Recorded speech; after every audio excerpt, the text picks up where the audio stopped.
هذا مو مثل ذولاك الجماعه، اي واحد يجيب لي بوتيتا من البيت ابيع لها ب 1000 ونص. هذا التشيز كليته ب 5000 دينار، بعد ما علينا بيهم احنا نبيعها ب 3000. بحظك وببختك، شلون تقول عليها نص ساعه؟ ما تستوي هاي بنص ساعه، اقل شيء رايد لها ساعتين. شنو تخاف على الغاز؟ راح اعلمك اياها وارجعك للدرس الاول. اول شيء نفتح البوتيتايه، واحنا اهل الكرم لازم شنو نخلي بوتيتايه ونص، مهما تكون كبيره اخلي لك بوتيتايه ونص.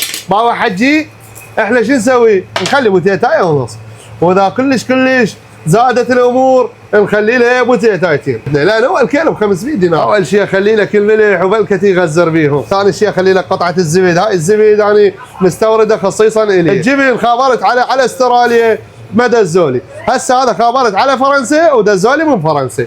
حجي انت تسوي متر وانا اجيب الفيته وقيس، انا ما اخلي الزبون يختار، انا اخلي له عندي 8 انواع 9 انواع مقبلات. اول شيء اخلي لك الحمص والطحين. ليش مو الخاشوقي؟ لا مو هاي الخاشوقه مباركه، هو كسرها ما يحبها انا احبها. لا هذا الحلوه. هسه لازم اخلي لك الروسيه، اخلي لك الذره وشويه زيتون. سعرها 3000 دينار، دعونا من ال 5000 هي 250 دينار. سعرها 3000 وبيها 8 انواع مقبلات، ذيك ليش بخمسه؟ فهمني. بسم الله.